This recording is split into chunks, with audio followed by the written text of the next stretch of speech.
Good evening, everyone. It is Thursday, June 16th, 2022 at 5:30. I would like to call this public budget hearing of the Lansing School District Board of Education to order. Will the clerk please call the roll? Dr. Body, Dr. Kavanaugh, Ms. Hodgen, Mrs. Lawrence, Here. Ms. Lilgy, Mr. Lopez, Mrs. Moore, Present. Dr. Rodriguez, Mrs. Willis, Present. Ms. Lilgy. Here. Quorum is present. Thank you very much. Any additions to the agenda this evening? Okay, seeing none, we'll move on to presentations. We have a presentation from Mr. John Lang and Ms. Kim Adams on the fiscal year 2023 budget. Take it away. Well, thank you for this chance to present to this small, quaint group tonight. So, is the presentation being loaded on?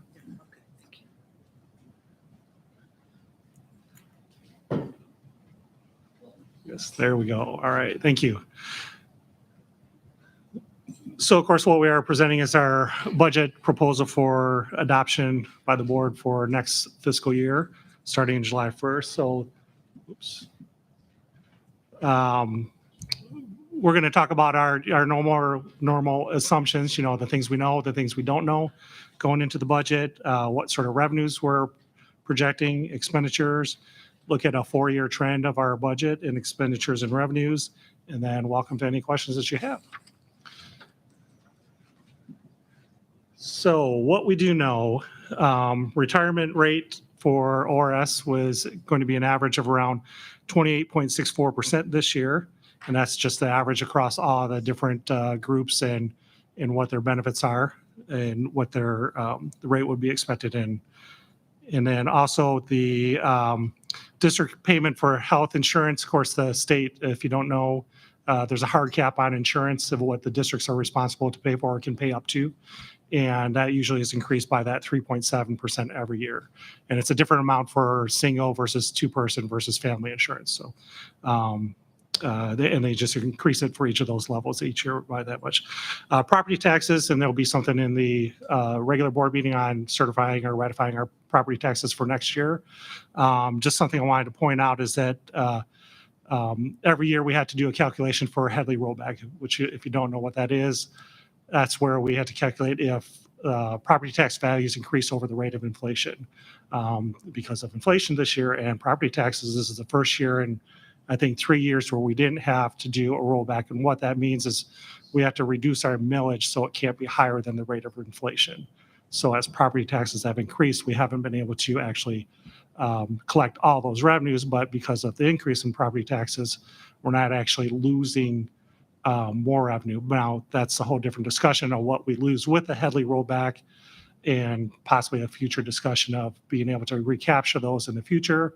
That'd be another vote, but that's, again, another discussion for another time.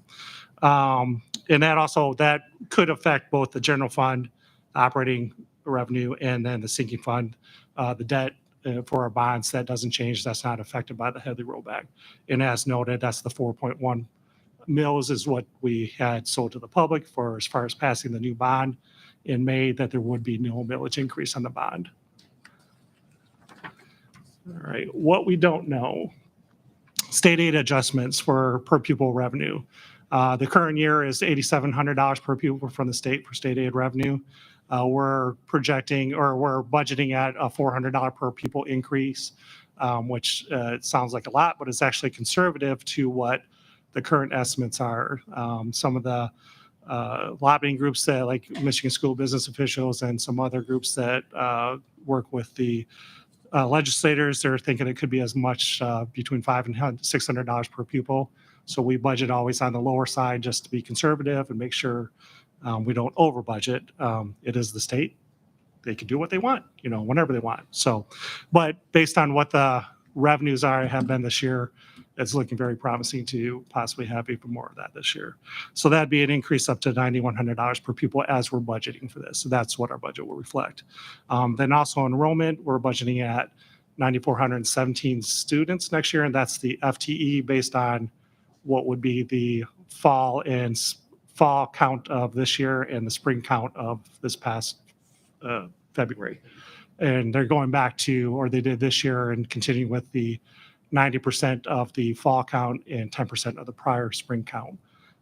So when we talk about that, that's how that calculation comes into play there. And Kim is going to talk about revenues. Good evening. For our revenues, we have three main categories. We have our local revenues, which are miscellaneous, property tax, and facility rentals and leases. We also have our state revenues, which are the state aid payments that we receive each month, and or the Ingham ISD special education revenues. And then for federal, we have the Ingham ISD Medicaid outreach. For the Ingham Intermediate School District, we receive special education tuition, county special education, and center-based program revenue. We also receive transfers from other funds, which is really just the indirect that we can charge out on food service expenses. And then our categorical or grant revenues, which are local donations or state grants such as at-risk and GSRP, or federal grants such as Title I, Title II, or our ESSER grants.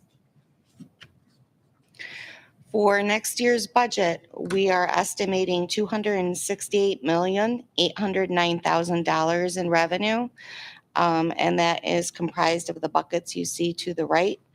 The biggest share is our grants this year, with 53.3% of the revenues expected to come from grant sources.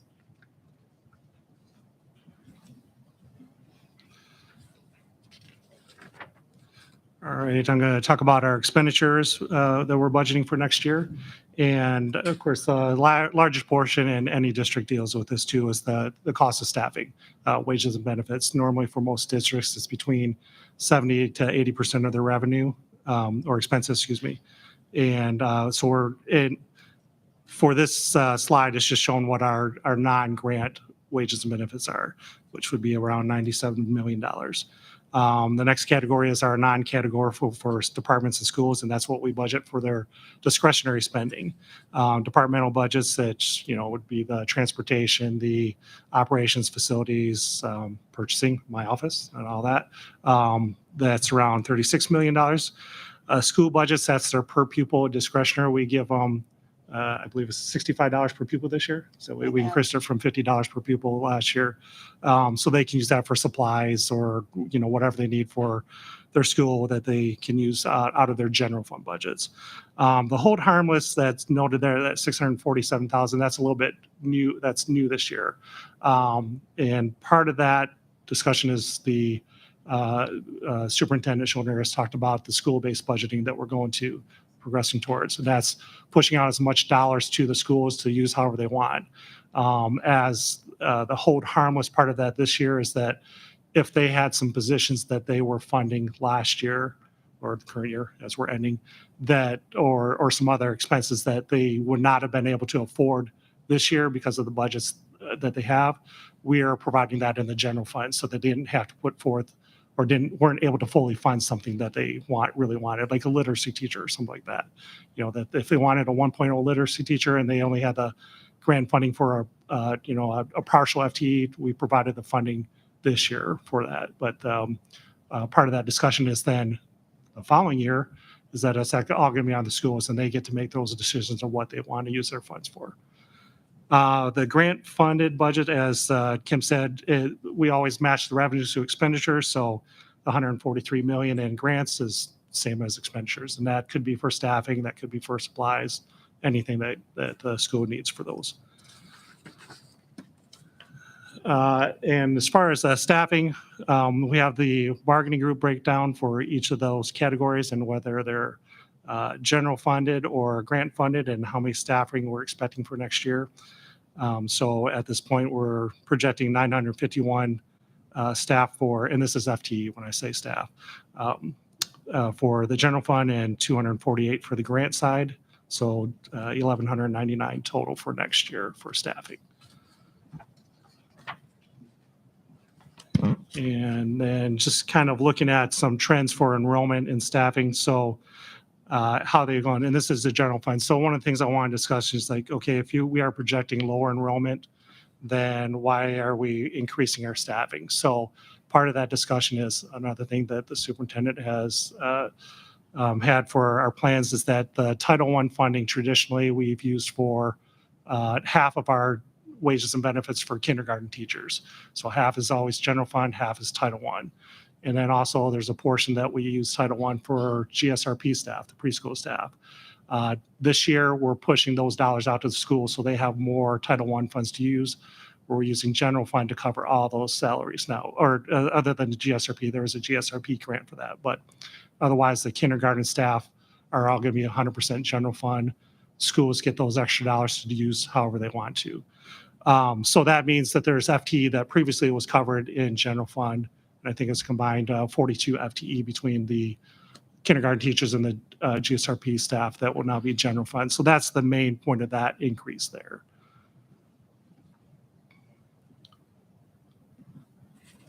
And same sort of chart for what Kim had talked about for revenues. On the expenditure side, there's the grants, of course, again, match the 143 million. Wages and benefits, 97 million on the general fund side, and the discretionary just under 38 million.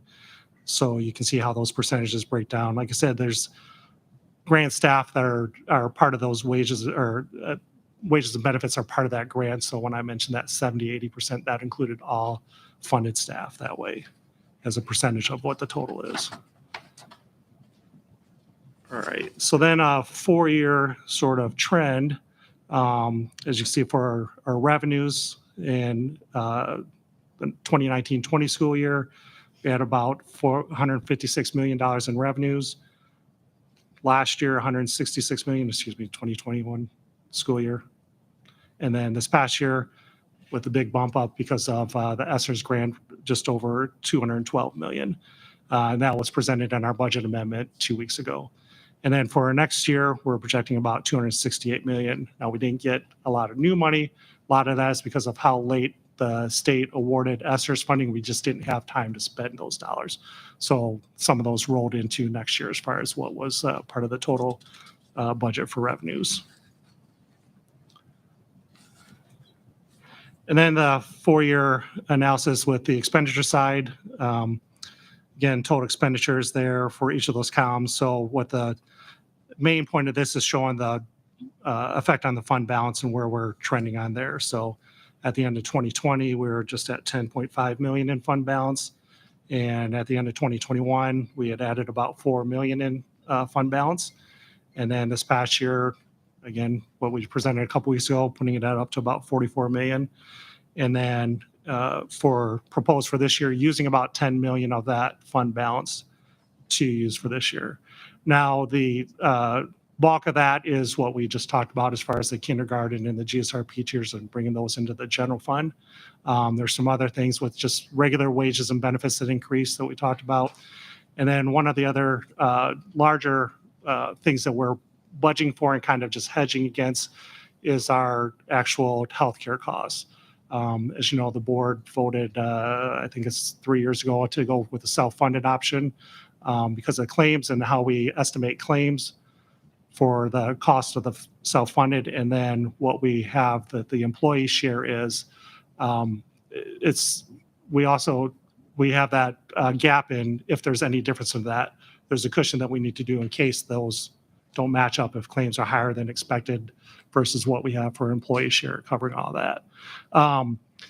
So we don't normally do this for kind of hedging against and putting a cushion in there, but the early trend showing, we get a quarterly report from SETSEG that manages this insurance, and the early claims through, I believe it was in March, show that we potentially could be about $2 million over that threshold. So it's only 3 months of data. We'll monitor throughout the year, and then we wouldn't really know until the end of December when that claim period ends, where we're staying. So as we're monitoring those quarterly reports, we can adjust that budget as needed, but just to have that cushion in there. Then as far as the fund balance overall, I just wanted to point out that, yes, it is high. What kind of the state and auditors and all experts recommend is that your fund balance should be around 15% of what your total expenditures are in revenues. Our normal historical in the past several years budget is around 160 million. 15% of that is around 25 million. Superintendent and myself have had these conversations about where's our sweet spot that would be good. So as again, we're using about 10 million of that in our budget this year, or projecting at least, that maybe about next year as some more things happen, some more programs or whatever, we could use about another 5 million, and that would put us right at that 25 million. And then at that point is when we would want to have pretty much the same revenues, expenses, and stay at that level point of around the 25 million, keep it around that 15%. So if that all makes sense in a dollar sense, I know not everyone's financial, but I just kind of went through that real quick just to give you an idea of what we have discussed as far as our plans in the fund balance. So, and that is it. So happy to answer any questions that you have. Mrs. Logie? Thank you, as always, for super high-quality presentation and data. My question is on slide 4. So you've already calculated what enrollment will likely be for next year. And I guess my question is this changeable? Like, obviously, if more people enroll than we think are going to enroll and that changes the count, it could go up. But like, is there some other count that will happen that could change this, or is? So to get to this number, we request enrollment projections from 2 different companies. And then Christine Toker and Superintendent, they look at that usually as far as what the trends are, what kind of any early enrollment is, especially with kindergarten, because those are the new students coming in. And then they just come up with a number. Amazingly, when we discuss this together, I think Superintendent threw out 9418 and Ms. Toker threw out 9416. Separate answers. And so that's why we came up. So, but that's, again, looking at the trends that they're provided to us and what our own numbers are showing us. But again, this is just for budget. So if we're budgeting that revenue at that amount with that many students, and again, talking about the per pupil, the more students we get, the more state aid revenue we get too on top of that. Okay, thank you. Yeah, and just to follow up, and thank you for that great answer, John, is we want to be conservative when we schedule this, but of course, the goal is 11,005, and our hope is that we're going to go high. We just want to be careful. But yeah, that number, if it goes to 96, 97, that just means we get more revenue and we get to hire more teachers. When would we know that number? Sure. So it's the count window, right? So when we do the official count in that month of October, like when we talked about that whole thing last year, that's when we'll get that audited number. So we're being conservative here. It was really funny. We blindly had to pick the number, and we were 2 kids away from each other. And of course, we had looked at the company's results as well. We feel really good with this. In fact, it's probably pretty conservative, but we wanted to be careful on 2 things, and it's good for the board to know. One is when we created the online school, we got quite a bunch of students from outside of the district because they really wanted it. We feel that now, as COVID is abating, not getting rid of, but is abating, a lot of those students are going to go back to their kind of home district. In addition, we're doing the universal pre-K, which is really adding a bunch of kids, but pre-K doesn't count for count. So, you'll see those numbers hopefully in 2 years, but so, we figure we'll kind of maintain where we are, and 94-17 is about right. So. Dr. Rodriguez? I wanted to follow up the great question, but I was asking about the pre-K, they were included, and I heard they are not included, that we cannot count them. Projections are always complicated, I'm not going to go there, but page 8, you had $143 million as a budget. And then you have revenues equal expenditures. Mhm. But when we had later 34 million and how you call that? And things that we say for the district, you mean you are not spending all this money? Correct. So the way we have to budget for grants is that it's $1 in, $1 out. So that's why those match there. I think is that what you're asking? No, Or what? I don't think how we are getting $33 million in the fund, in the, Oh, the foundation balance. So, right. How we get 34 million if we spend what we got? so the general fund is the only one that affects the fund balance because we can't, most grants are reimbursement based. So you can't request more funds than what you're actually spending. So that's why the revenue for grants matches expenditures. So the change in the fund balance is really just a reflection of the general fund of what we're using in that. So that's, Yeah, you are telling us then the fund balance of 34 million is going to come from the general. correct. Yes. Now, how we are going to spend $143 million in 1 year? Great point. Great question. As our friend Ben Bałwinski, that's a great question. This question because it's so important. Yeah. They are giving us money, Mhm. and I'm going to say, and we are not changing education.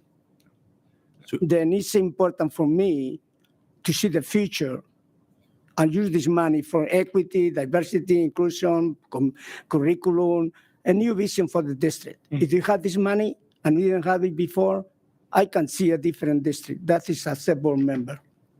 Yeah, I think that's a really great question. So I'll answer it two ways. One is the number looks very high, and in some respects it's inflated because some of that money really we should have seen last year, but we didn't get it. We had budgeted for it, we had done stuff, but because it's grant money, we were told or we were thinking, oh, it's going to come in this fiscal year. It ended up not. So this is money that, we were already thinking about spending on things like, the air filtration systems and the masks and things like that. But it does also allow us, even though it says revenues and expenditures, depending on those 143 million, the ESSER's money, we can actually supplant a little bit. So there is a chance that we'll be able to pay for some of our people with this money, which will then allow us to have fund balance money and then do the things that you're talking about. Could we highly invest in, let's say, DEI? Could we highly invest in extra tutors? Absolutely. So what my hope, and certainly what we have to do both for federal law as well as for the district, is once we kind of close this down, we're going to start to talk about what are we going to do with this money. And in fact, for the tranche 3, so ESSER's 3, you actually had to, and we did, poll the community and say, what do you want us to spend this money on? And so we have those responses, and a lot of it was, the honorariums for the staff, the retention recruitment stuff. A lot of it was, increasing salaries for certain positions. We know that it's hard to staff the medical assistants. We'd like to continue those medical assistants. All of those things are possible with this. But, this 143, it's not all ESSERs, it's other grants as well. But we'll go through that, and I'll certainly defer to John and Kim to talk about that. But I know it seems like a really high dollar figure, which it is, but we'll talk about how we're going to spend it. And as one of my responsibilities is taking care of, be aware of the categorical money. That is what I will be checking more next year during the whole year. But I want to help. Yeah. I want to help and how we do things better, because having more money doesn't mean we are going to have better results until we do something different. So, and just to add on to that, the presentation that Ms. Benavides did a few months ago on grants, she talked about everything that kind of goes into that. So again, as Superintendent mentioned, it's the ESSERs, it's the Title I, it's the at-risk, it's the magnet funds, it's the REAP grant that's about 9 to 10 million a year, all that sort of stuff. That's all in that. So, but definitely if you would like to know, we can certainly show you, how all that 143 million is made up of. Yeah. Okay. And the plans to use it, yes. Yeah. Dr. Rodriguez? I'm sorry. I passed. I looked right at Mr. Lopez and said, Dr. Rodriguez. Mr. Lopez? That's you, right, Oh, Mr. Lopez? I'll respond to anything except, Okay, I'll tell you later. Um, Staying with this grant categorical, how much of this 143 million is carryover from other budgets too? Because you don't spend categorical, some you have to, some you can carry over. So I think that's also part of this number. And so I know that we were presented with a slew of grants that we get. Maybe at some point in time, we should know what carried over from those grants. And if those budgets will support the programs that were intended to support and for how long. And see how that turns out, because all this categorical funding, we need to be careful because we could start programs and then not be able to fund them next year or the year after because this money is not going to be available. So as we look at the ESSERs and all that, let's be careful not to start any programs or hire staff that we're not going to be able to afford in the future in 2 or 3 years. So that's part of the categorical, dilemma, sometimes. Thank you. Mrs. Moore? Yes, I just have a question.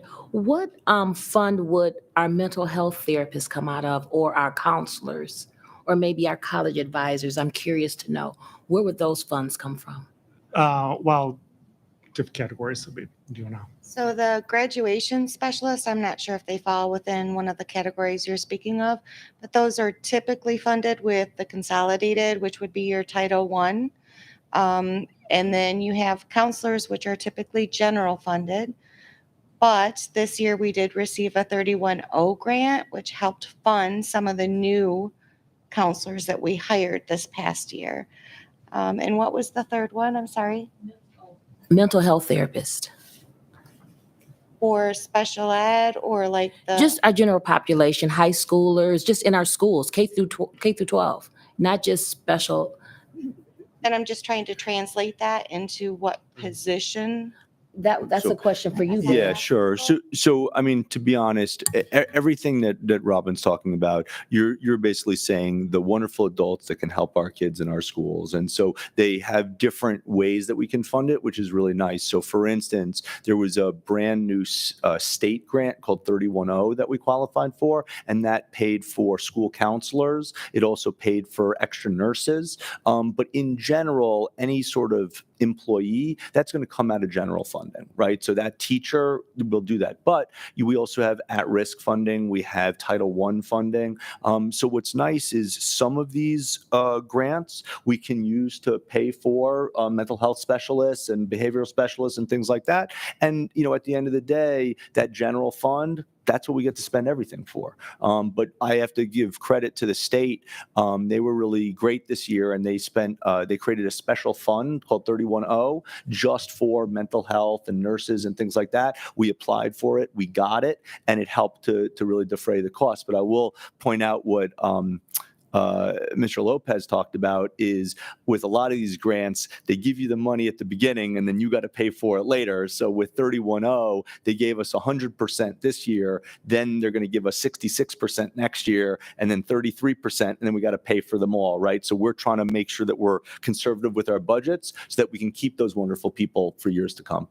And the reason I'm asking is because I know for a fact at Everett High School, there are 2 counselors. And I actually asked what the caseload was for the counselor, and it was 700 students. So it makes sense that we would have more counselors in the school. So that was my question, like where is this fund? Where is this money coming from? How can we provide positions, right, for our students? So Absolutely. So those kind of positions, I don't see them being grant funded Right. because we need those in the school. That's right. Although I will say, and this is a longer conversation that we'll probably talk about when we have the grant conversation, is when we say grants, sometimes like ESSERs, they just go away. Some grants, what we would call grants, are so part of our history and our statutory rules that they're not like Title I. Title I's been around since 1965. If Title I's going away, America looks different, right? Like that's a whole other conversation. So we can start to say we care so much about counselors at Everett at the high school that we will say Title I is going to be part of it. So you don't have to worry that the Title I money is going to go away, but there are some grants that will go away, like 310 or ESSERS or whatever. So for your point, the most important thing is we need more counselors in our high schools, and we need to lower the caseload. Absolutely. Other questions from board members? Thank you. Thank you. Thank you.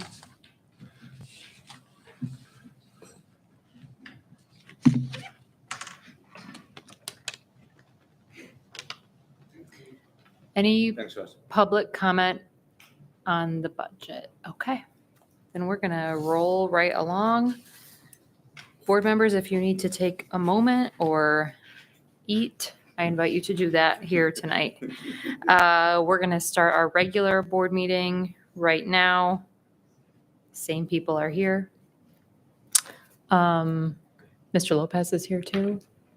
Will everyone please join me for the Pledge of Allegiance?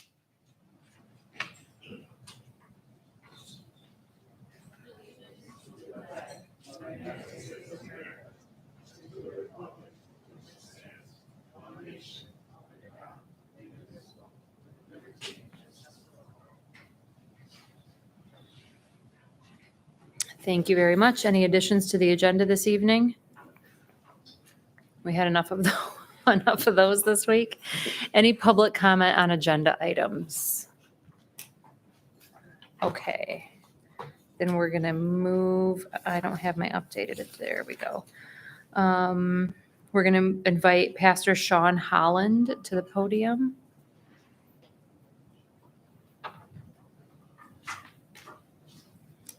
And Pastor Holland, you can get started there or there, wherever you want. Whatever you want.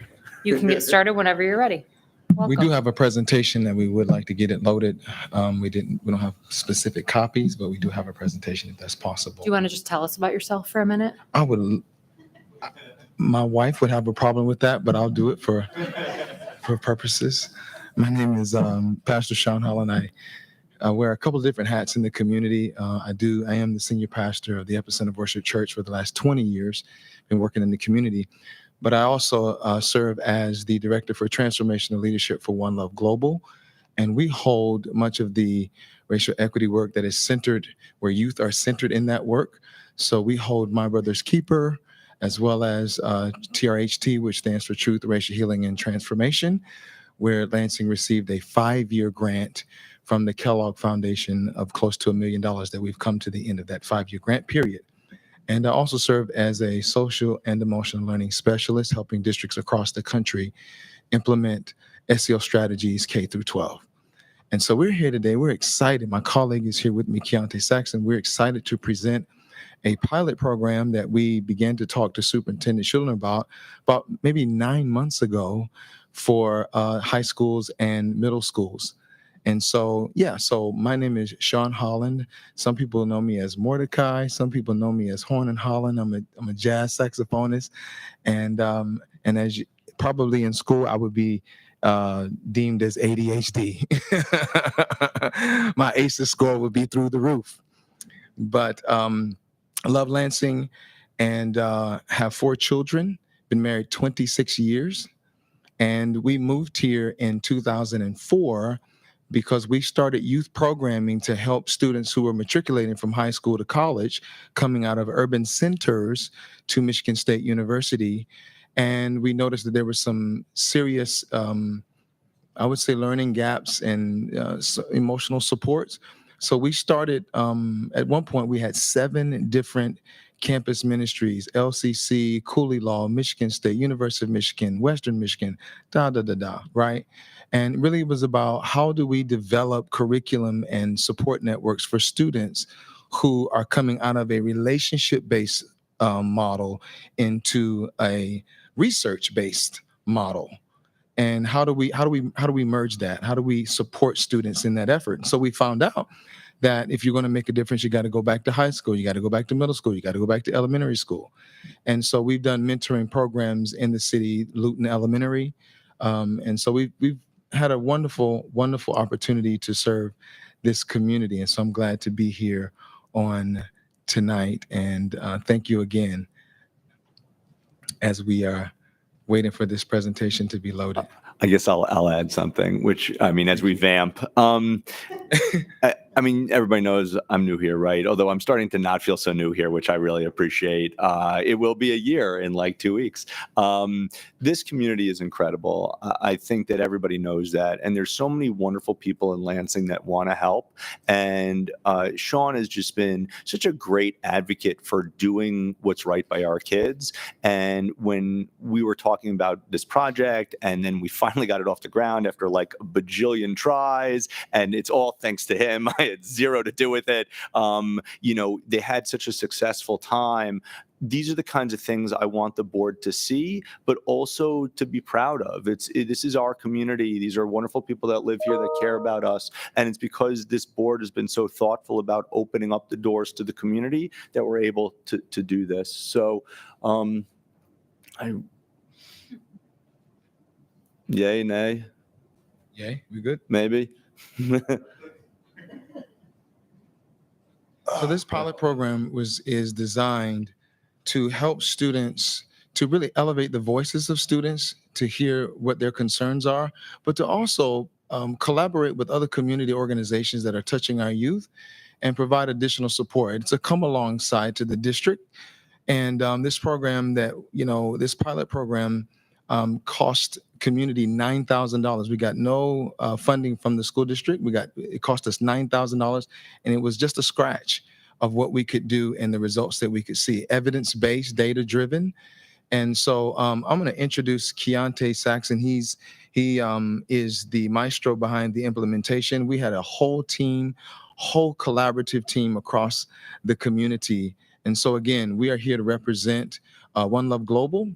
We are a Michigan-based social enterprise that leads racially equitable systems and for transformation, community organization, youth leadership development, and social entrepreneurship. So I want to invite Keontae to take us further.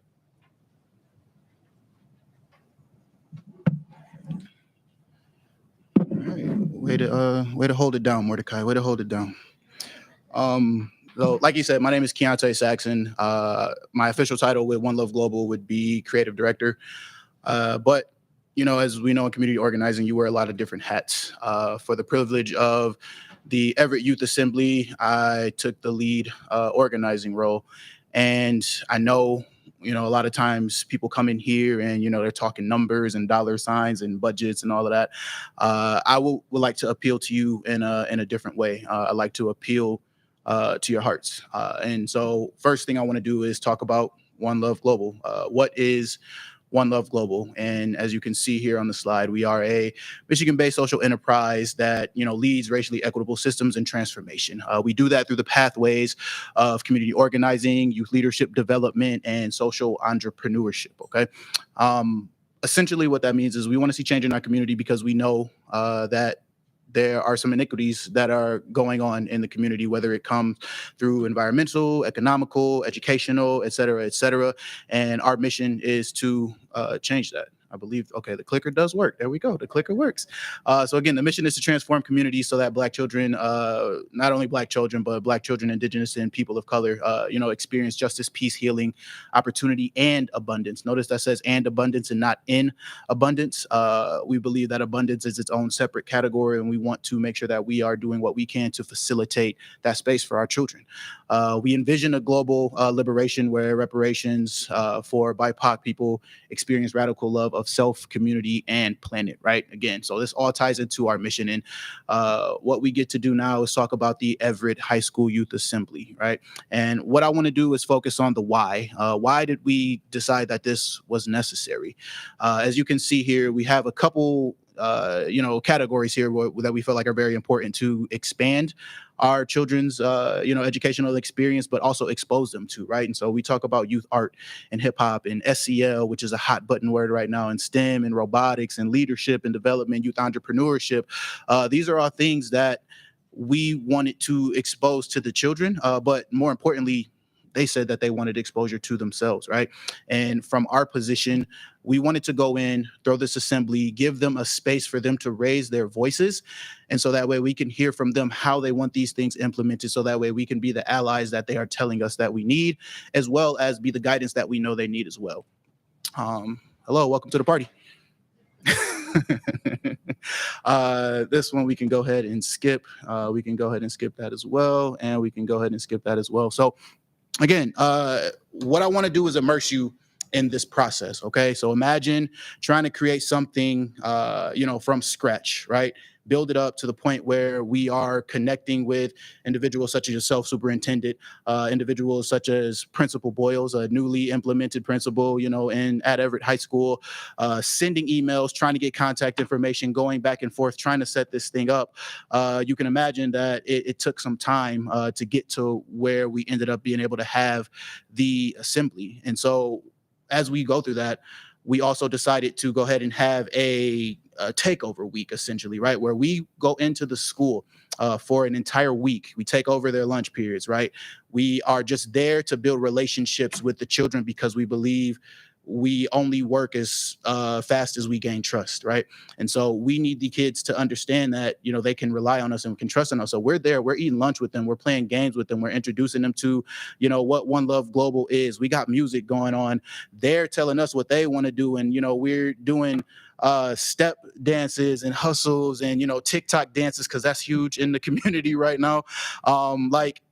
You were having fun and embracing them and showing them that, hey, there is this space out there where the community wants to put their arms around you in this way, but also understand we want to take it to the next level. So during that day, we're there every day for an entire week, again, through all the lunch periods, just getting to know, each student, especially the ones who are very vocal. And I promise you, there are a lot of those.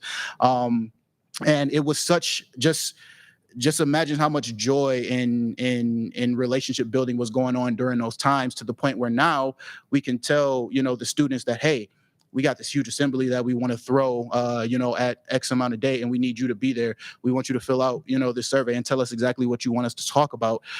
So what we learned through that process was that community partners are ready to support. It didn't take a huge effort to get a lot of cross-organizational support with this, wanting to say, we want to be a part of that. How can we help? We had teachers and staff, full support of all of the teachers and staff that were there, who were able to experience what we're doing and saying, hey, we haven't seen anything like this come in here yet. Like, this is phenomenal. And, again, essentially at this step, we're just building relationship. We were able to reach 90% of the students. Granted, around the time that we were coming in, it was towards the end of the seniors' educational tenure, but we had seniors come back just to attend the assembly. Like, imagine that. What senior you're going to get to come back to high school? And so that was phenomenal. And we also understand that, though I'm not approaching you with, dollar signs and things like that right now, we do need support, from the board and from the district, just because, you guys have a lot of influence and power to be able to grow this into what we want it to be. So going back through the assembly, I want to take you there to the day of. Not only have we spent the entire week, asking students what they wanted to talk about, what was impacting their quality of life, since, coming back from COVID. And not only did we spend the hours and having the conversations with, principals and, administration and getting sound set up and having community partners come in and set up tables and getting the gym ready to go and, all of these different parts of what it takes to do community organizing, we are now approaching with these findings. So what we found out of all the students that we surveyed, 69% of them said that they were affected personally or have lost a close loved one due to gun violence, right? And that is one of the major reasons why we set out to do what we do. We can recognize that gun violence is impacting our youth at an astronomical level right now in our community. And without getting into too much of the details, we know that we can do something to fix it. It's not a huge problem that we can't solve. We're coming to you with a solution. 47% of the kids, say that they are concerned about their college and career readiness. So what are we talking about as we get kids going through our educational system and they're approaching, the time that they're either going to make a decision to get ready for college or, go into the workforce and or go into entrepreneurship, which they're not even really being exposed to right now. They don't feel ready. They don't feel prepared for it. And so their lack of preparation is a failure on all of our ends, right? And we need to step up and fill that gap. 42% racism and discrimination is a huge problem, what they're saying. And we'll get to some quotes later that can highlight that. 41% bullying, right? It's a problem in school, right? They're worried for their safety at school because of, running into their bullies. And what are we doing to not only intervene for the bullied, but also the bully, right? They're bullying because of a situation that has happened to them that maybe they're not talking about. They don't feel comfortable talking about it. They can't get into the counselor because there are only 2 counselors in the school, right? And then 38% with mental health, right? And that number to me, I'm sure is much higher than what it is, but the safety, right, to be able to the comfort to be able to come forward and express that I'm having mental health issues, it's much higher than it was back when I was in school. It's still something that's a stigma where it's like, oh no, we got to push through, right? We don't need to talk about this. It's not a comfort level yet with that. And so 38% of students said that they are having some kind of mental health issue as they're moving along. And so when we look at these things, these are what the kids are saying are the issues that need to be fixed, right? And so instead of coming with our own individual approach, what we think should work, we want to listen to the children, to the students, and say, what can we do to elevate your quality of education, to elevate your quality of your learning experience, to elevate the quality of your life? And these are the things they're telling us. It's right here. We got to sit in a room, in a gym full of students, however, 1,500 students that go to Everett. We set 3 separate assemblies. So we're there for the entire day. We set 3 separate assemblies for 2 hours apiece. So that way we could get through all of the students, right? Because of COVID rules, we weren't able to get everybody in the same spot all at once, but we didn't want to let that, cause a hurdle. We wanted to make sure we got all of the voices that we can. Imagine a microphone very much like this, and we're saying here, students, tell us what your problem is. We're having 7th and 8th graders running down from the stands, lining up to tell us, right, about bullying, to tell us about racism, to tell us about mental health. And they are passionate about, these things. And to sit and watch, very much like you guys are watching me right now, and to hear them, so eloquently, affirm themselves in that space, we sit and we're like, okay, what are we going to do about this, right? Because they're telling us exactly what they need. And with that, we just want to make sure that we're coming to you, showing you that, hey, this assembly, it was the big, rah-rah, whatever it is you want to call it, and it was necessary and needed, again, according to the students and the staffs themselves. But we need to move forward, right? What's next? Well, how do we continue to remain accountable? How do we continue to make this sustainable? And that's where, we come in with working together. Here's some quotes from the students, especially when it comes to violence. It says, lost my cousin to gun violence and it broke me. Imagine a student, right? In between the ages of, 14 and 18 years old, claiming that they're broken because of gun violence. In this country, it is easier to get a gun than an abortion. Our police are incompetent. These are coming from students at Everett High School. And if they're have the ability and the capacity to make these assertions, I know we can see it for ourselves. And so how are we going to address those words, right? When it comes to bullying, school doesn't take racism seriously.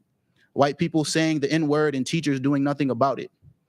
Teachers lacking the skills, right, are doing nothing when kids have mental breakdowns. So they're telling us right now that these things are happening inside of the school. And our answer is 2 counselors, for 1,500 students that I'm sure at some point all of them need some guidance, right?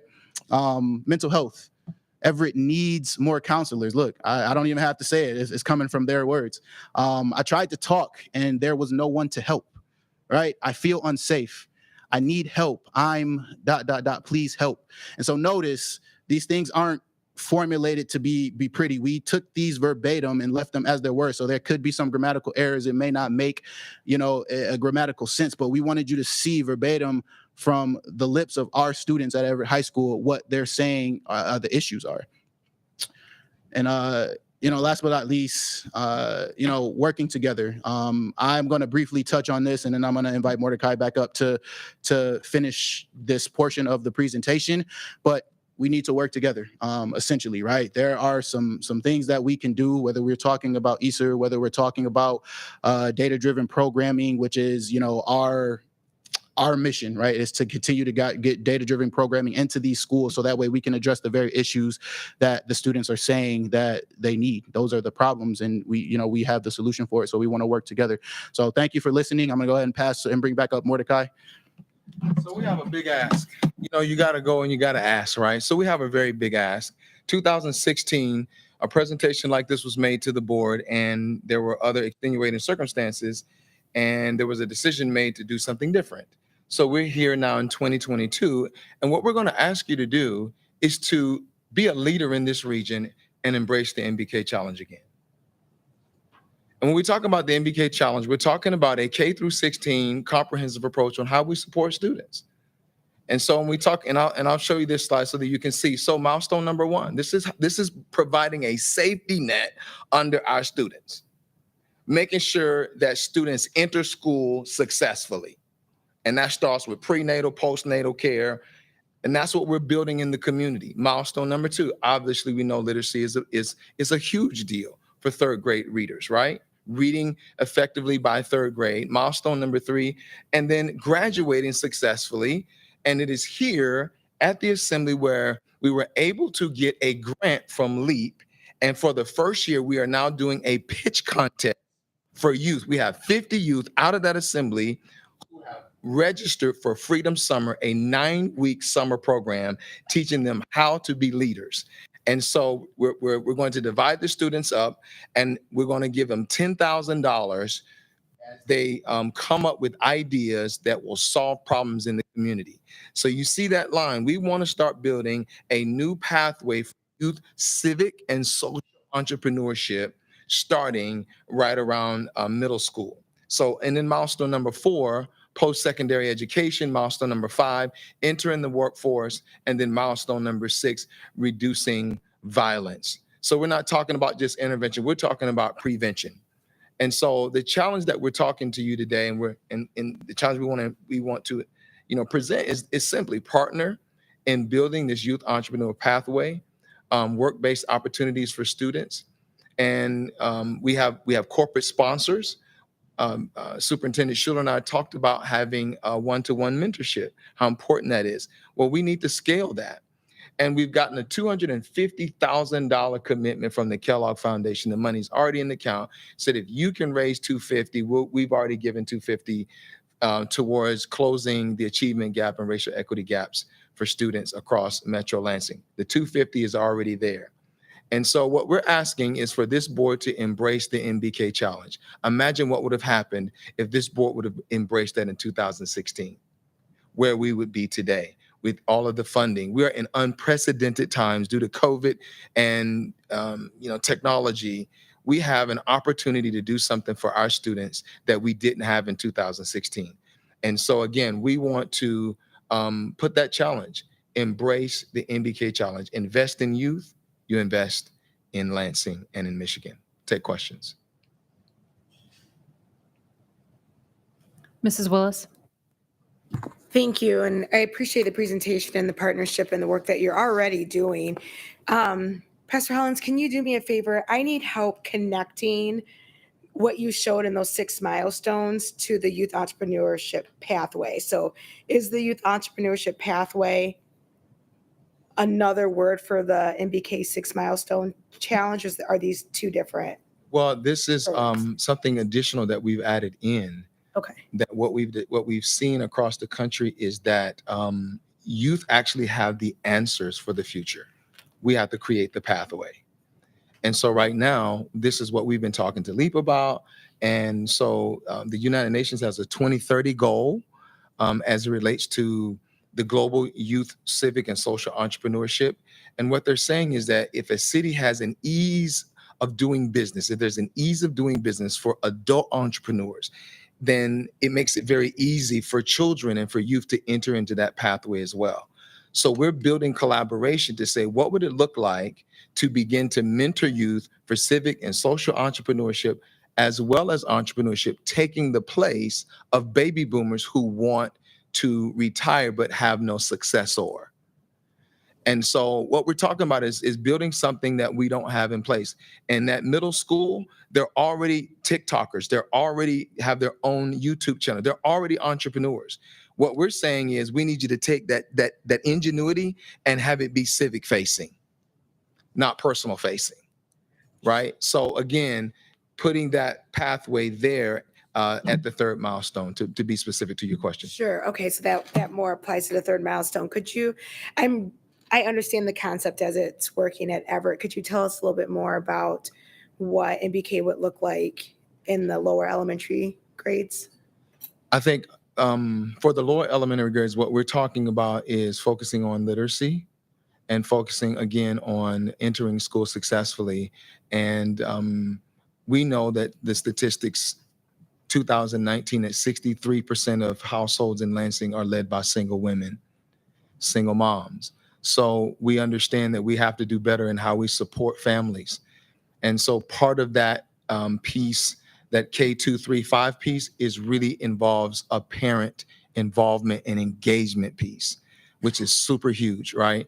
And as well also restoring the economic factors to single parents that are trying to do their best in raising their children. So there's a transportation issue, there's an economic issue that impacts children and how they enter school successfully. Thank you.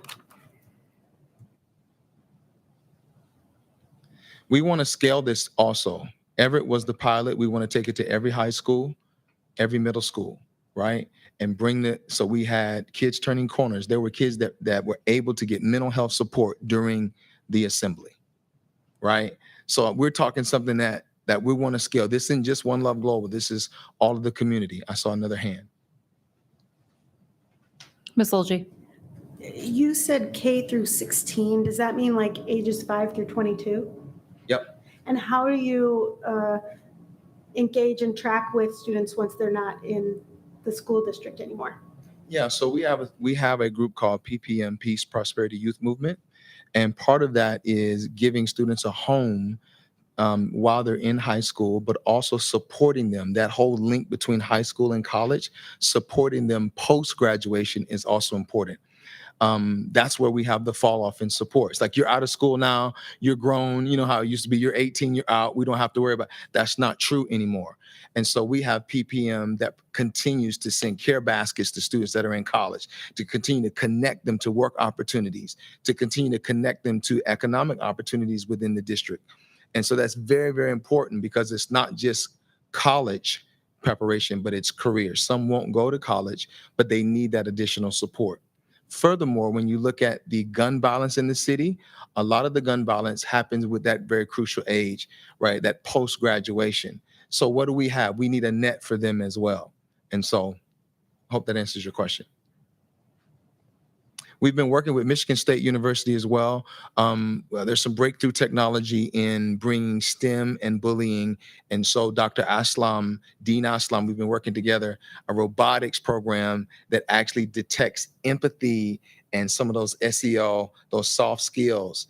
And so there's this one program where the one robot is bullying the other robot, just picking at it. And then this other robot kind of comes across the table and is there to support. Right. And then all three robots start dancing. You know what I mean? And so like, how do we make STEM accessible for our low income students? We understand that by 2030, it is estimated that there will be a $69 million dearth in teachers across the globe. Right now, we're at 1.6 million shortage in teachers. Technology is moving at such a rate that is unbelievable. So we have to begin to, so we're saying that this is a decade of innovation, that creators are winners. We have to do something different. And so we are appealing to this board to embrace the challenge. Let's build this community and let's raise up leaders. I've pitched to the mayor, this should be the tech center of the Midwest. All the talent we have here, we should be known for something. And so that's what we're building. And we want to thank you for your time. Thank you very much, Pastor Holland. Thank you. Moving on to report from Superintendent this evening, Mr. Schultener. Thank you so much. And certainly I wanted to thank Sean and the just wonderful work that you do. But I hope that, all 7 of you listening at home, and a big shout out to John McGraw, who's listening from Iceland. That's got to be a record for all of us, is that this district knows the incredible people in this city. Our doors are open. This happened because Sean approached and said, I want to help kids. And I said, great. Who are you? And I was like, fantastic. You love children. Let's make this happen.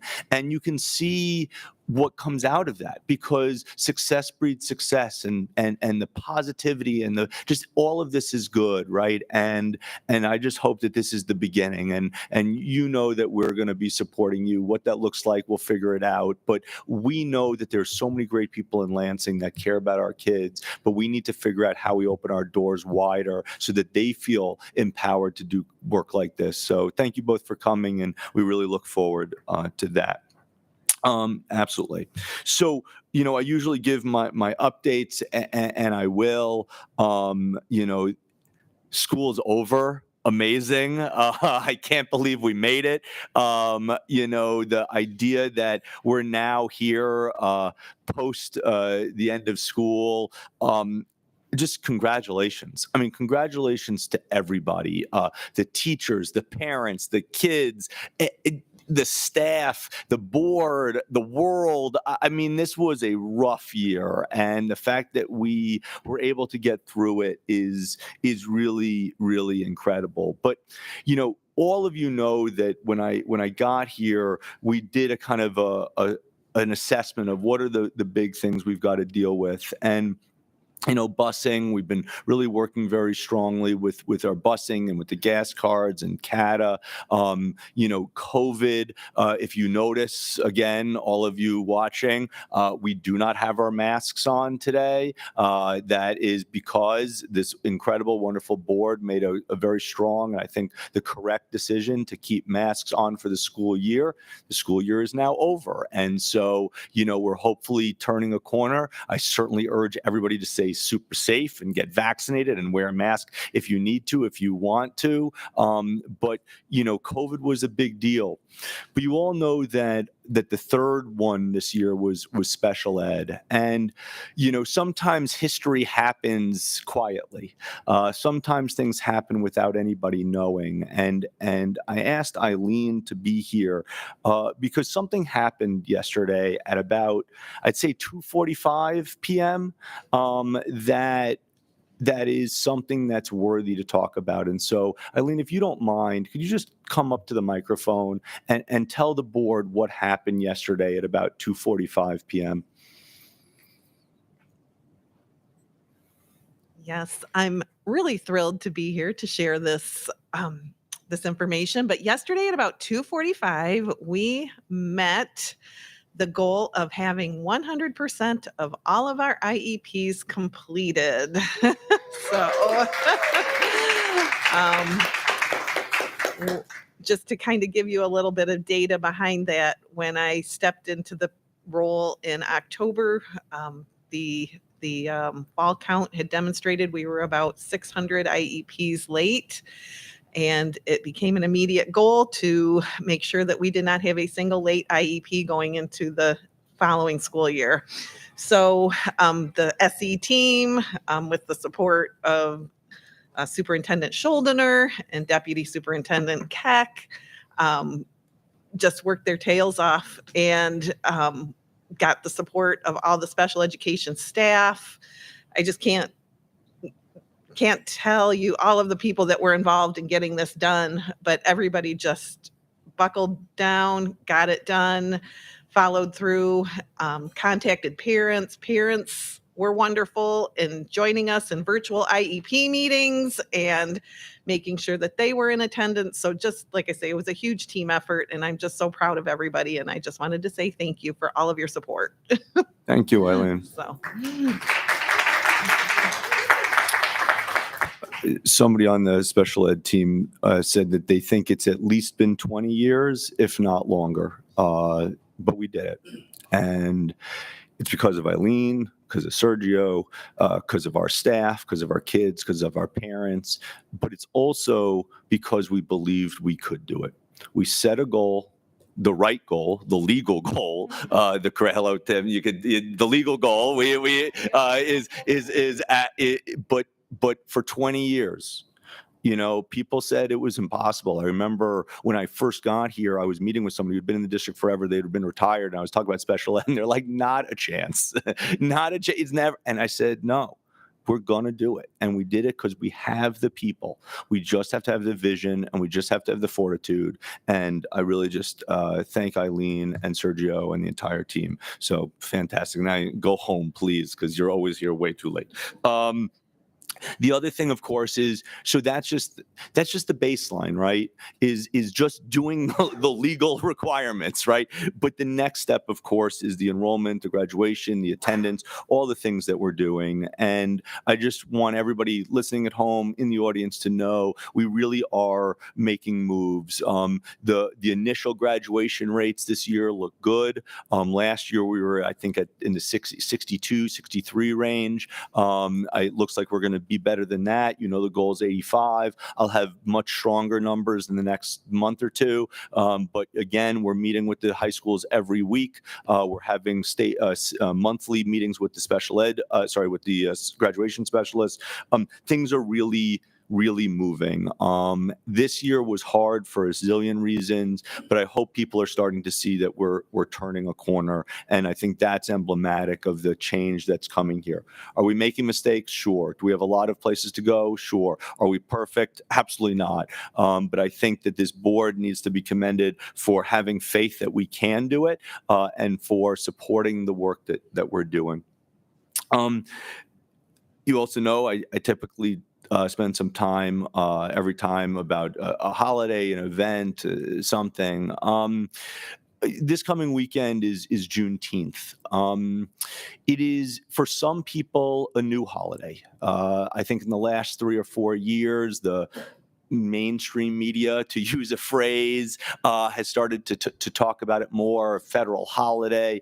But for those of you who certainly have been in the Black community, that have been part of American history and understanding, Juneteenth has been a celebration for well over 100 years. And I think it goes without saying to not only talk about it, to celebrate it, to be thankful for it, but to also to understand that this is a celebration, but it's also, a lot of people think of it as a call to action. There's I want to say a researcher, Mitch Ketchen, who has a great phrase about Juneteenth.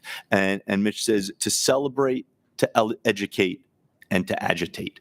And I think when we think about how do we make a difference, how do we increase the special ed stuff, how do we do what Sean was talking about, we have to understand that we, of course, have to celebrate our wonderful kids and celebrate the great work that's being done. We also need to educate, because by educating, we're going to become better. But sometimes we also have to agitate. Agitate's not a bad word. When you put your clothes in the washing machine, you agitate them so that they can become clean. You got to move it around a little bit. And I think that as a community, this is the time for us to think really critically about how do we make the change? How do we be okay? How are we okay? Sorry, not grammatically correct. How can we be the change that agitates so that things get better? And I think that Juneteenth is a kind of wonderful example of a holiday, a celebration, but is about remembrance of something that's happened, but also about a history that needs to become better. This is a country that is to be a more perfect union. We need to always remember that. And I hope that, if you celebrate this weekend, if you think about, if you do good work, and we think forward about what do we mean, how do we celebrate the incredible work that we do? How do we educate folks about how to do things even better, and how to agitate? How do we stir things up so things can become even better? And so I think it's just, I love that idea about Juneteenth, but I also think that that's an idea of life. It's the idea of the district. It's the idea of what we need to do. So with that, I just want to thank everybody for an incredible year. I'm not going to say a great year. Our attendance rates weren't great. COVID sucked. Busing didn't work so well. There was a million things, but it was an incredible year. People worked so hard. They left it all on the field, to use a trite phrase. And I just hope that everybody gets a little bit of time off, they can get refreshed, and that they're ready to rock and roll. And the last thing I'll say is, for the last 2 days, we've been doing professional development with all of the district leaders. And it was fun because I got to go back to my old role as professor. And we spent hours, 6-7 hours together at Wainwright at Halleck. And we went over what's our new focus. And our new focus is what our focus needs to always be, which is instruction, instruction, instruction. How do we get the best to student achievement? And it was so wonderful to see these principals and these district leaders circle around, work together collaboratively, and really think, what are we going to do next year so that student achievement is at the center and that our kids can learn? So again, I want to thank everybody for that, and really say thank you to the board for an incredible year. I'm done. Thank you very much. We're going to move on to routine matters and old business this evening. First up, we have committee reports, Facilities Committee, Mr. Lopez. Thank you, Madam President. The Facilities Committee did not meet this month, but we're scheduled to meet on the 18th of July. Maybe sooner. We did meet this month. Now, We met last week. oh, I wasn't here then. No. Yes, you were. We Anyway, talked about security in the buildings. We talked about some security upgrades that we're going to make in the buildings. maybe I was, but I didn't even hear because Okay. my hearing aids were giving me Okay. problems. I would love to Anyway. give an update. But since I was here and was not here, I will give the opportunity to give an update, Ms. Lil G, of what was asked and talked about. We talked about security updates. That's the one. It was the big one. Yes. Yes. It was- Yeah. Okay. was See, the only it topic. jogged my memory. So it was the security of the buildings update from staff, and of course, this came as a request from President Lawrence that based on what's happening in schools and what is the status of our buildings? How do we protect our children? So it was a very interesting conversation. And Superintendent was also present and had a lot of input. So all to say is that we have some good stuff. We have some not very good stuff, but I think we're working to make it better. And Superintendent will come and give us an update and to see where we go based on that conversation. But it was very, very, it was intensive, not intense, intensive. And everybody was really giving us their best information. And of course, with four new schools coming up, that will be very secure. That's in the future as well. So that was the one subject or item on the agenda was school security and how it works in the Lansing School District. So we'll be back with more information. Dr. Rodriguez? Thank you, Mr. Lopez and Mrs. Ligi. We are talking about security. It's going to be a topic that is going to be with us. Are we having an kind of review what kind of the security we need in the school, or what kind of security we have now, or how we can do anything we don't know if we have security today or not? A kind of find out what we have now and what we want to go. That is exactly what we talked about in the Yeah. meeting. How we currently secure the buildings, what is working, what are opportunities for us to be better, and what are different programs or practices that are brand new that we can implement throughout the district to make the buildings more secure. But right now, is no rubrics in how a building is secure or not. Oh, Yeah. Right. So we are taking professional advice from people like Director Black, Bruce Lanke, different people who know a lot more about building security than I do. And we are implementing best practices and thinking about ways to make our buildings more secure. It's not me and Guillermo and Missy and sitting there and saying, well, we think that there should be. No, I'm not talking about board members. We know that we do what we can, but I like to know before where we are and where we want to go, where we are right now. So And I don't know if anybody present to me, This sounds like a great retreat topic. whatever, but the team is so important that we have to do it every day anyway. And also to the question, which I think is really appropriate, one of the requests from the committee was to have an ISS directly about this so that we can really talk about it on bank, because you're right, not only because of what happened in Texas and Oxford, but school safety, student safety, teacher safety is incredibly important. And I think it really behooves us to have an ISS, and we'll try to have it. We talked about either July or August. Thank you. And it's a process, and I understand that. But we had to move on that. Thank you. We are, I want the board to know that we are taking really big steps, like making a large investment financially and in terms of personnel. And we are taking really huge steps to make sure that our district is more secure. And we will be really excited to share that at our ISS, because the intention with the ISS is to have it exactly like you're talking about, Dr. Rodriguez, talk about where we are or where we were, what kind of participation we need from staff and students and families, and what we're going to do in the future that's new and better. Mrs. Moore, I did look you? for the superintendent to have some of those rubrics of sorts at that meeting, so that we can have a visual of each of our buildings. Yeah, because this security is so complex. Oh, yeah. It's not only about the building. It's many other cultures there that we had to be together. Mhm. Any other questions?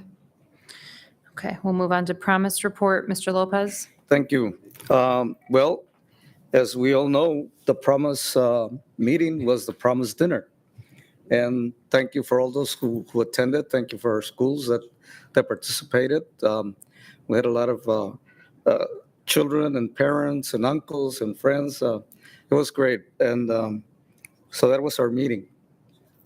And speaking about that, that was held at Jackson Field, Lugnut Stadium, commonly known. And I want to thank Taylor Parsons, who is the manager of the Lugnuts and the stadium as well. So he made it happen with the promise director. And so thanks to him that we were accommodated. It was a different kind of dinner, but it was certainly, I think, more of a fun place to be with other folks. It was more like a meet and greet, really. And then, of course, the presentations and the performances from our students in the various schools was great. So if anybody else you were there, you want any comments, please feel free. Yeah. Okay. Anyway, thank you for that. And that concludes my report. Thank you, Mr. Lopez. Equity Committee, Mrs. Willis? Just chiming in that the promise event was amazing and the performers were outstanding, and that finale with Phil Denny out on the field with our kids was just, that was amazing. It was really good. So, and it was good to have the informal atmosphere where families were able to mingle and students were engaged, and it was nice. The weather was perfect. I asked Justin Sheehan, who ordered the weather, and he pointed up to the sky, and I said, give that guy a raise, because man, it was the best weather. Okay, on to my equity committee report. So I believe that President Lawrence told you guys last time that, sorry, President Lawrence told you guys last time that we received our formal report. So next steps, I'm working with the superintendent around some sort of fanfare or engagement and publicity around the release, posting on the website, getting some engagement, and letting folks know we aren't shying away from the information in the report, that we're leaning head on into it. And then I'm continuing to work with Dr. Sarah O'Neill to stand up our advisory committee for fleshing out next steps. So that concludes my report, Madam President. Any questions for Mrs. Willis? Where'd your baby go? Papa to the rescue. Policy Committee, Dr. Rodriguez. Thank you, Madam President. I sent an email to Neola Pat Gregor asking him for days to meet, and we are going to, with the agreement of the other two board members and the administration, July 19 at noon time.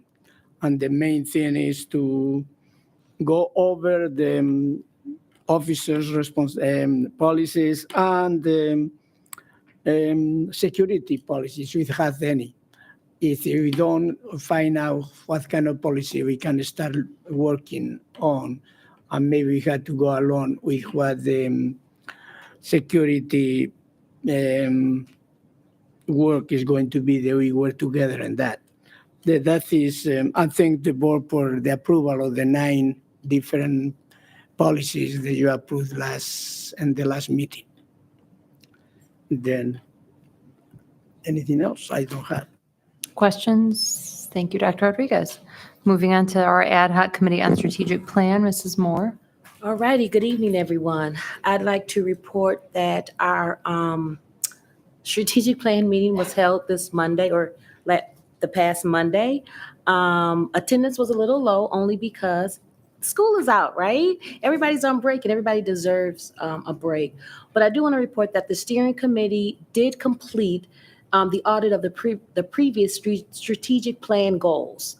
The tentative timeline for it to be complete was June 17th. So we did meet that goal.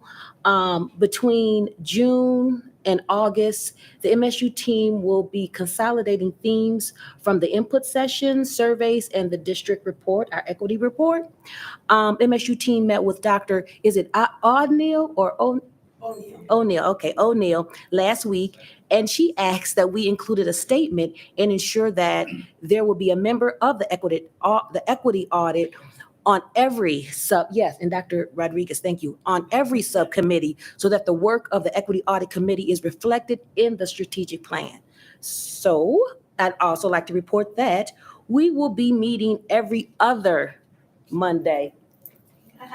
Every other Monday, so it's going to give us a break for the summer. Michigan State will be attending our retreat this summer, this summer in July, to present how far we are. All righty. So that concludes my report, Madam President. Thank you very much. Questions for Mrs. Moore? Okay, and treasurer's report. Again, good evening. I would like to report for the periods of May 1st, 2022 through May 31st. The beginning cash investment balance was $36,276,752. Receipts totaled $17,618,089. While disbursements equaled $17,420,426. The internet transfer totaled $789,264. The monthly transfer to the general fund for 2016 and 2019 bond expenses were $705,821. The ending general fund cash and investment balance on May 31st was $37,969,4 $499. The general fund cash and investment balance is $21,209,543, greater as compared to the same time last year. Donations received during the month of May 2022 totaled $1,357.98. Madam President, this concludes my May 22 Treasurer's report. Thank you so much. Any questions for Mrs. Moore? Ms. Lilje? Could you share where some of those donations may have come from? Just Yes. curious.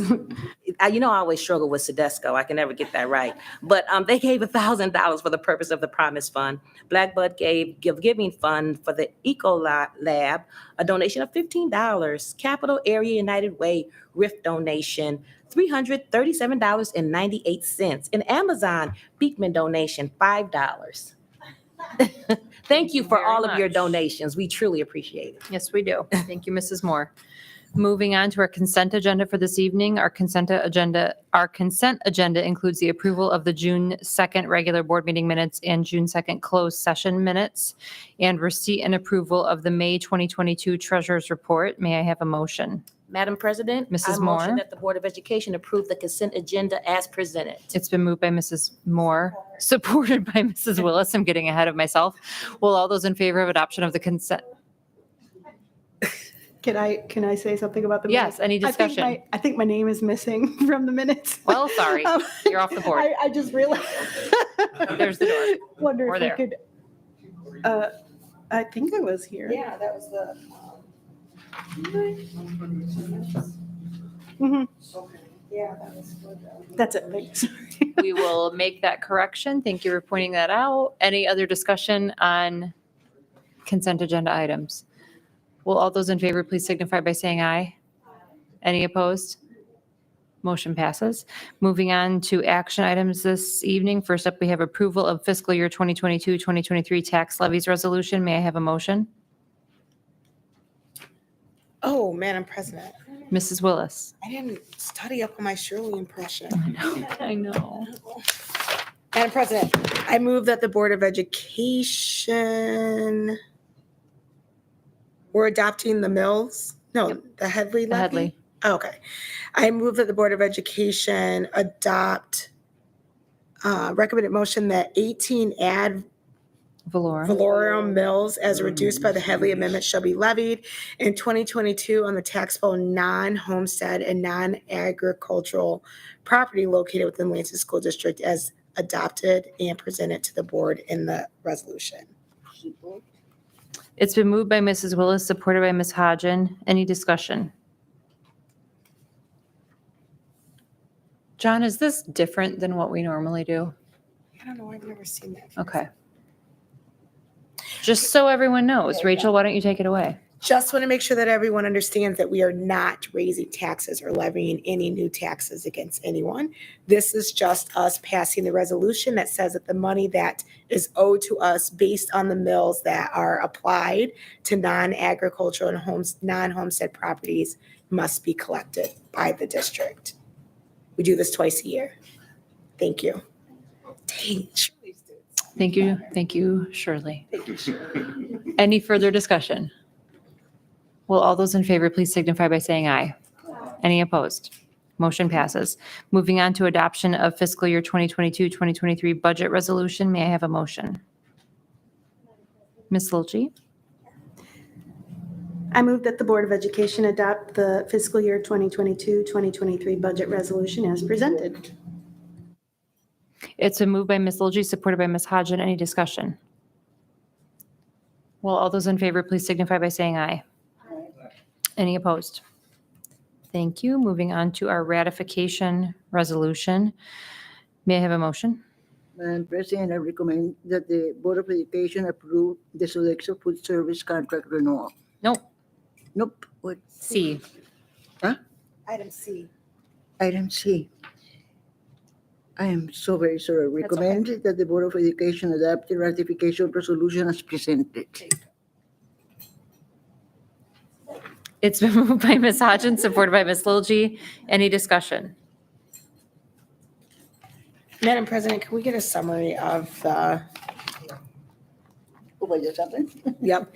What just happened? Yes.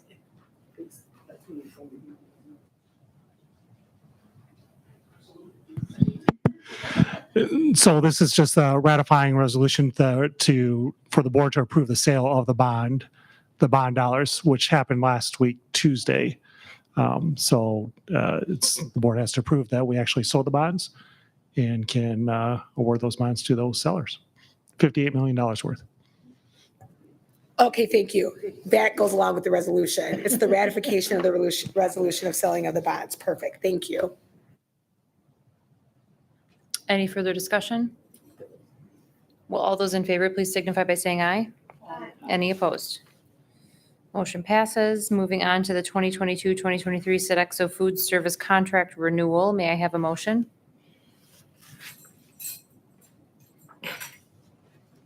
Okay. The Board of Education adopted the Ratification Resolution.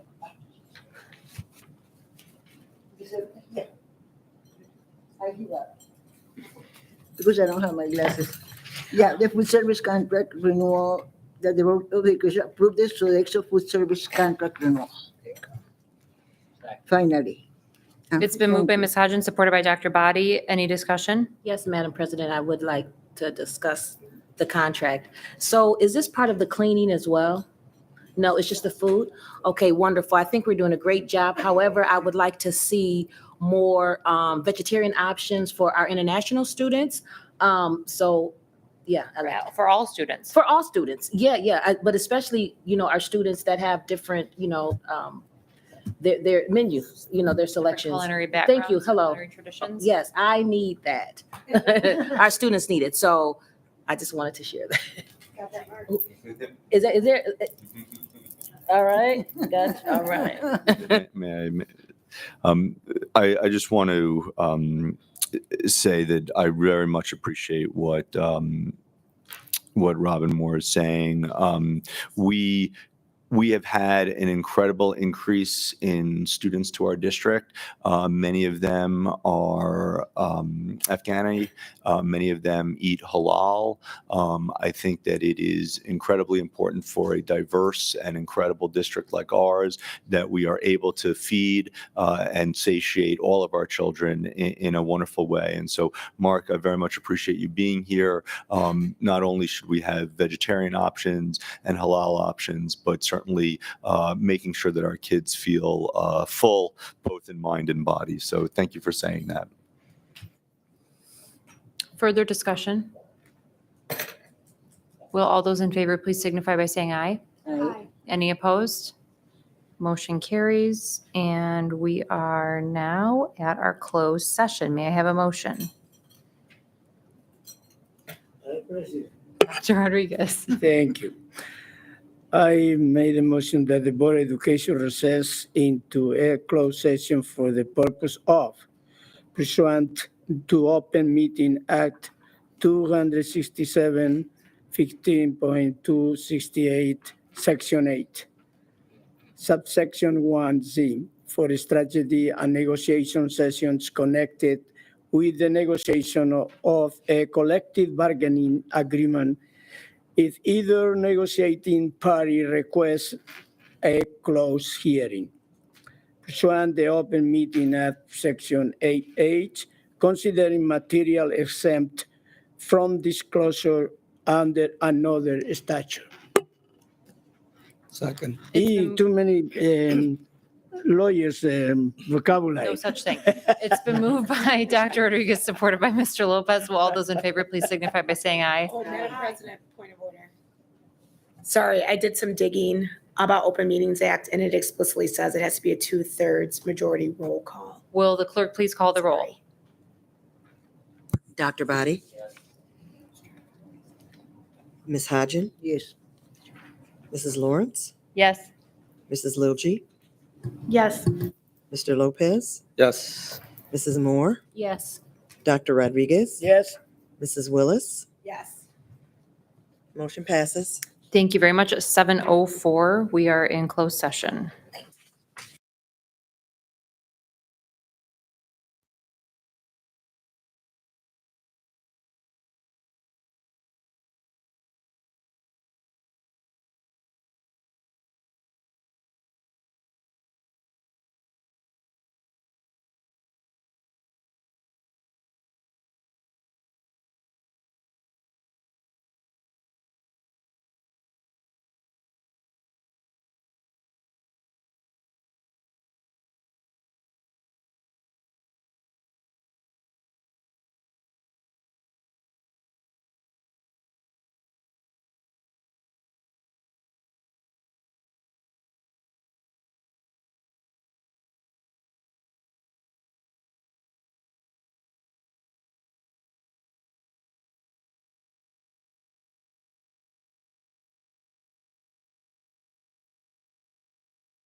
Could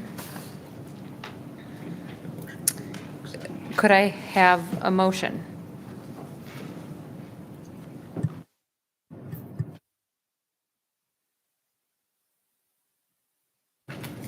I motion that we accept the executive team contract as presented. It's been moved by Mrs. Moore, supported by Ms. Hodgson. Any discussion? Mrs. Willis? Thank you. I just have to make this point of discussion.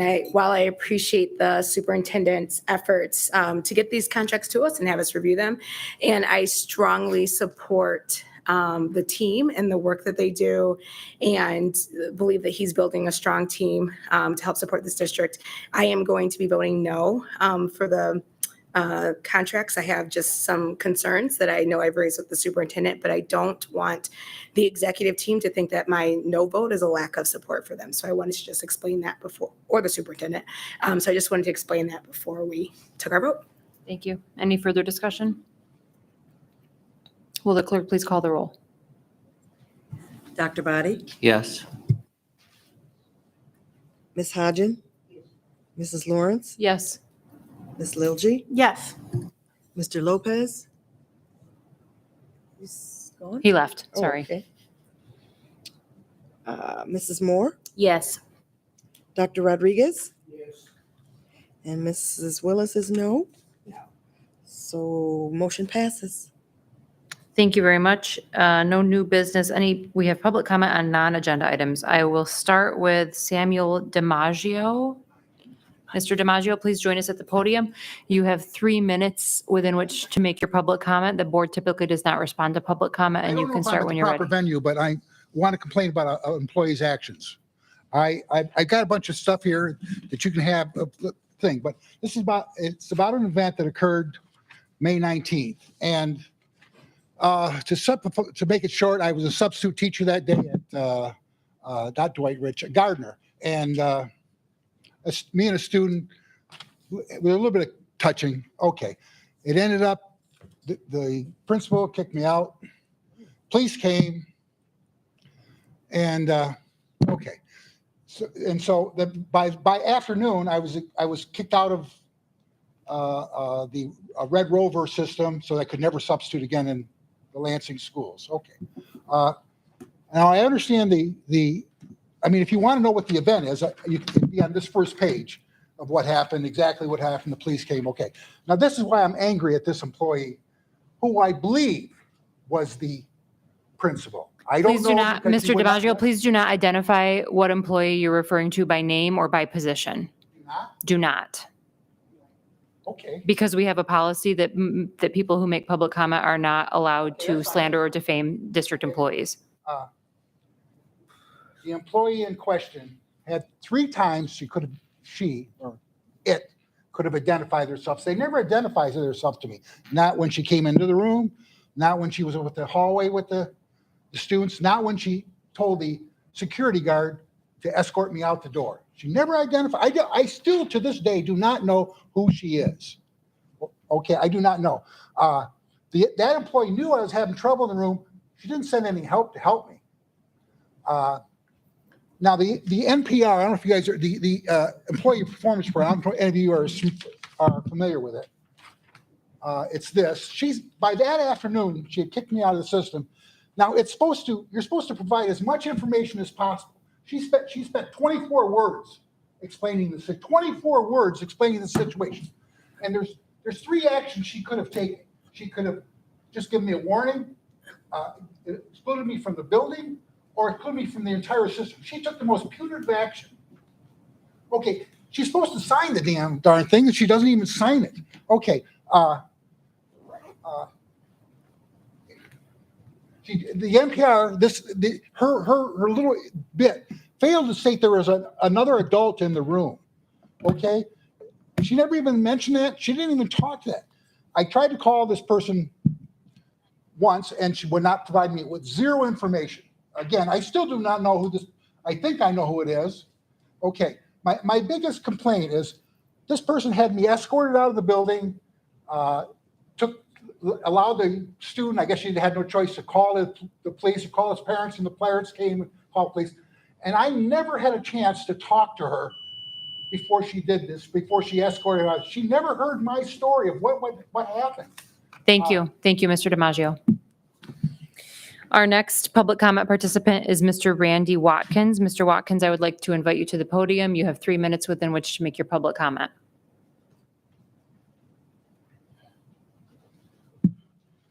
Hi. Randy Watkins. I'm the first vice president of the Lansing branch of the NAACP, and I am here to express our concern over the desegregation plan. Once again, the school district provided it to us what we feel is the last minute. We have not had the opportunity to work with the school district to review the plan with plenty of time to provide comments, with plenty of time to work with the district in order to hopefully alleviate some of the issues that we see. We signed off on it. Well, let me take one step back. When I was the education chair for the branch, I was here under the previous administration and expressed these same concerns, that the desegregation plan is given to us before the deadline. And we have not had the opportunity to work with the district to see what the issues are and to help. That is why I'm here. We signed off on the plan this year, but we sign off under protest.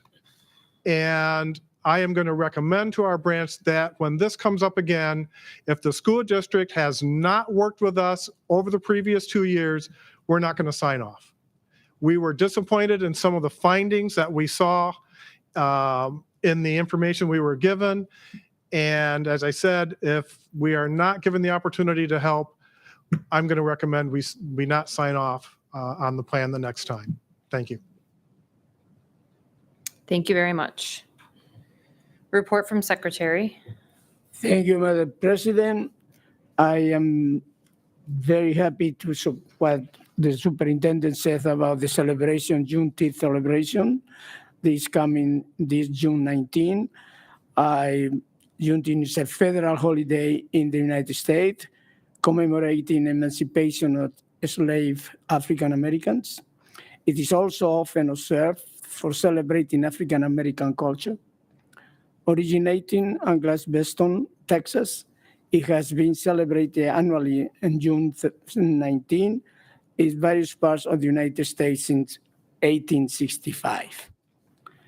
Next meeting will be Thursday, July 7 at 6 o'clock. And July 14, we will have informational study session at 6 p.m. We won't have meeting Thursday, July 21st has been canceled. Thank you, Madam President. Thank you, Dr. Rodriguez. I want to take a moment to acknowledge one of our family members and team members who is moving on to greener pastures. Is that the saying, greener pastures? I don't think you're supposed to say that when they're still alive. Oh. Who got a new job? There you go. That's all I mean. Susie Corbin. Susie has been in the district for a number of years and has been through a lot with this board and with this board president in particular. Susie, I tickled his funny bone, I guess. I really appreciate everything you have done. I wish you the absolute best in your new adventure. I hope that we stay in touch and I see you again. You have been a pleasure to work with. You've been a good sounding board, a good friend. And I really am excited for you to have this new opportunity, but we will miss you.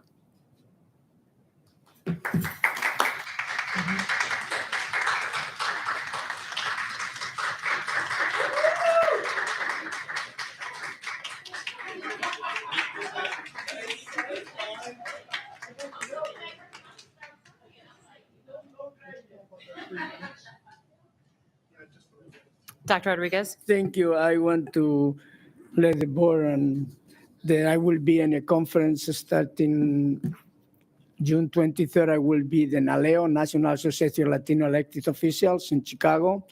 And I am going to be attending one or two conferences about equity and education.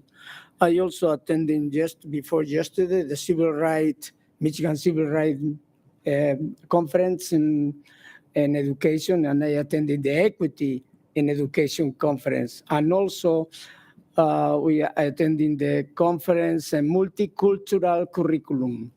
And the superintendent was one of the speakers in the afternoon at Michigan State University. I think continued learning, especially with the new thin equity,